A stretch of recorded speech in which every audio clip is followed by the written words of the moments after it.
Tekereza uko Satani yagize Yobu mu minsi ine gusa. Iminsi ine gusa kubera ko Imana yari yabimwemereye. None wowe wirirwa ukinisha ikiganza cya Satani kandi nta masezerano mufitanye. Ibyo Satani yakoreye Yobu ni ikimenyetso cyerekana neza ibyo Satani yagukorera mu gihe Imana yabimwemereye. Nubwo ushobora kumva ko uri kumwumvira nta mpuhwe yakugirira. Ikaze mu kiganiro cy'uyu munsi, isomo ritangaje. Uyu munsi tugiye kwigira ku mateka ya Yobu. Amateka ya Yobu ni amateka arimo ibyigisho bikomeye cyane. Ni amateka Imana yanditse muri Bibiliya gusa, ntigire ahandi hantu yandika kuko yumvaga ko yihagije mu buryo yari asobanuyemo. Ugiye kubana na Byukusenge Honorine nk'ibisanzwe. Wibuke kwandika comment, wibuke gukora share kugira ngo n'abandi dusangire iri somo ritangaje. Mu gihe cya Yobu yabarwaga nk'umukire kuko Imana yabibariraga mu kuba yarayubahaga, kandi akaba yari afite ubukungu bukomoka ku buhinzi n'ubworozi butarangwamo uburiganya. None se mu by'ukuri ko Yobu yari inshuti y'Imana mu buryo bugaragara bwose, niki cyatumye Imana yemerera Satani ko agerageza ubuzima bwe kugeza ubwo ibyamubayeho nta wundi muntu byabayeho muri Bibiliya? Aho ni nka bya bindi abantu bakunda kuvuga ngo abana b'Imana bahora bateseka. Byose turabirebera muri iki kiganiro, ucyumve ukirangize, uraza gukuramo amasomo menshi. Iyo mu by'ukuri uri umwana w'Imana, Imana ibibizi, ikuzi neza, itakwibeshyaho, kandi na Satani nawe abakuzi agutinya, ariko ntabwo yavirira kukukoshya. Niyo mpamvu tugirwa inama yo guca umurongo ugaragara ku mibereho yacu, kuko igihe tugaragaje umurongo ugaragara tudafata impu zombi, byorohera Imana kuturengera no kudukorera buri kimwe cyose gishoboka kugira ngo iturinde nk'imboni yayo.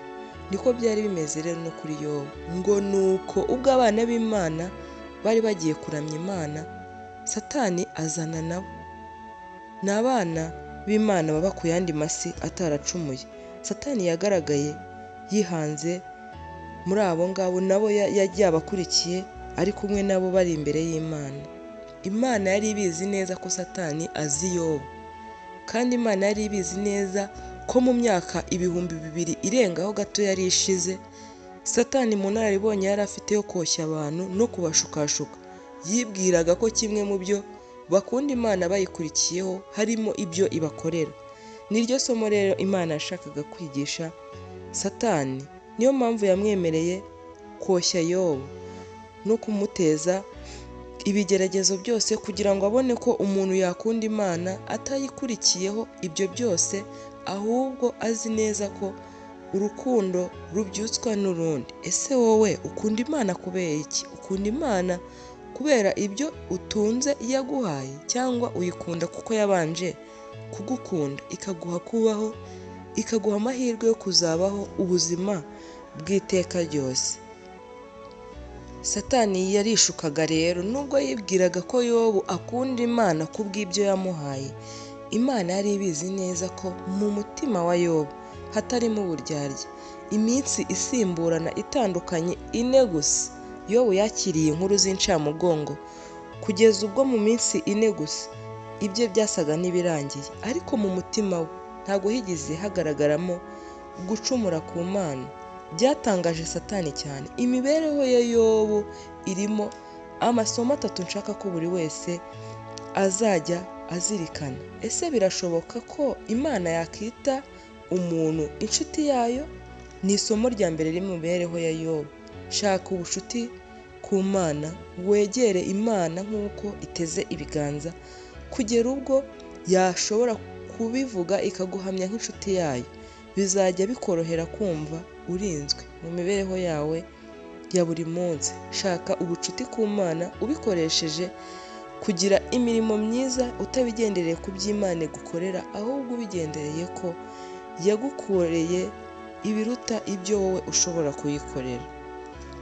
Isomo rya kabiri nshaka ko twigira mu mibereho ya Yobu ritwereka ko igihe abakomeje kwishyira mu biganza bya Satani, Imana izabakuraho uburinzi bwayo bakajya mu maboko ya Satani mu buryo bwuzuye. Satani azabagaraguza agati, azasiga ibyizere byabo bicura imiborogo, kuko nubwo bazaba baramwiyeguriye nta rukundo azaba afitiye.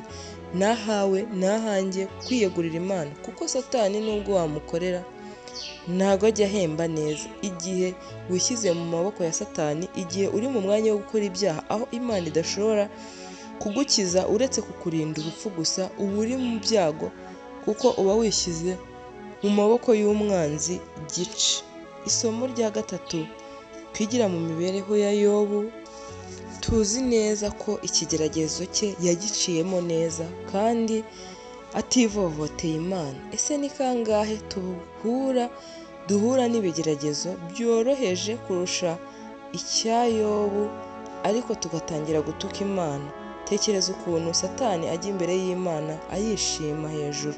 Niyo mpamvu tugomba gukura isomo rikomeye mu mibereho ya Yobu, tugahesha Umuremyi wacu wadukunze intsinzi ihoraho.